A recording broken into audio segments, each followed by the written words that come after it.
আত্মরক্ষার অজুহাতে গাজা উপত্যকায় গণহত্যা চালাচ্ছে ইসরায়েলি বাহিনী। প্রতিনিয়ত বোমা হামলা চালিয়ে মারছে নিরীহ ফিলিস্তিনিদের। এই আগ্রাসন নিয়ে আরব বিশ্বসহ অন্যান্য দেশগুলো অনেকটাই নীরব। তবে এর মাঝেই ফিলিস্তিনকে স্বীকৃতির ঘোষণা দিয়েছে ইউরোপের ৩ দেশ স্পেন, আয়ারল্যান্ড ও নরওয়ে, যা কার্যকর হবে ২৮ মে থেকে।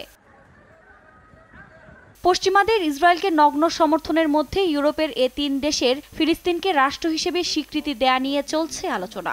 যুক্তরাজ্য, ফ্রান্স, জার্মানি ইতিবাচক মনোভাবের কথা জানালেও এখনও এ বিষয়ে মতবিরোধ রয়েছে অনেক দেশের। তবে এই স্বীকৃতি ইউরোপের অন্য দেশগুলোর ওপরও এক প্রকার চাপ সৃষ্টি করবে বলেও মত বিশ্লেষকদের। ইসরায়েল ও ফিলিস্তিনের মধ্যে কখন শান্তি চুক্তি হবে, ইসরায়েল ও সৌদি আরবের মধ্যে কবে ও কিভাবে কূটনৈতিক সম্পর্ক চালু হবে, ভবিষ্যৎ ফিলিস্তিন রাষ্ট্রের প্রকৃতি, জেরুজালেমের কি হবে এবং ফিলিস্তিনি শরণার্থীদের ভবিষ্যৎই বা কি, এমন নানা বিষয়ের উপর নির্ভর করছে ফিলিস্তিনের আনুষ্ঠানিক স্বীকৃতি। তবে অনেক দেশ স্বীকৃতি দিলেও ফিলিস্তিন আলাদা রাষ্ট্র প্রতিষ্ঠা হবে কিনা তা নিয়ে আন্তর্জাতিক রাজনৈতিক অঙ্গনে চলছে বিশ্লেষণ। রাজনৈতিক বিশেষজ্ঞরা বলছেন, রাষ্ট্র প্রতিষ্ঠা খুব দ্রুত ও সহজ হবে না। এই সমস্যার সমাধানে এখনও অনেক পথ বাকি। জটিল সমীকরণ মেলাতে হবে বলেও মত তাদের। কারণ আরব ইসরায়েলের মধ্যে ১৯৪৮ সালের যুদ্ধের পর থেকে ফিলিস্তিনে যে যুদ্ধ চলছে তা এখনও চলমান। এছাড়া পুরো ফিলিস্তিনকে নিজেদের দখলে রাখতে চাও ইসরায়েল কোনোভাবেই সীমানা ভাগাভাগি করবে না বলেও মত অনেকের।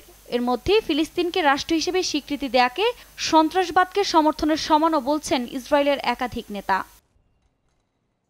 চলতি মাসে ফিলিস্তিনের জাতিসংঘে যোগদানের বিষয়ে জাতিসংঘ সাধারণ পরিষদে ভোটাভুটি হয়।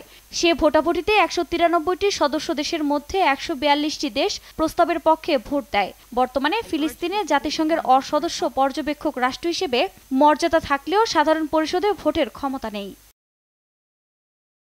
রাজনৈতিক বিশেষজ্ঞরা বলছেন, ফিলিস্তিন রাষ্ট্রকে স্বীকৃতি দেয়া কেবলই প্রতীকী বিষয়।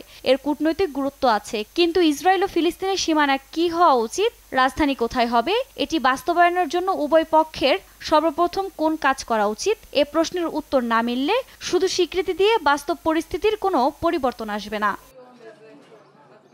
আফরিন মৌ, নিউজ ডেস্ক, দেশ টিভি।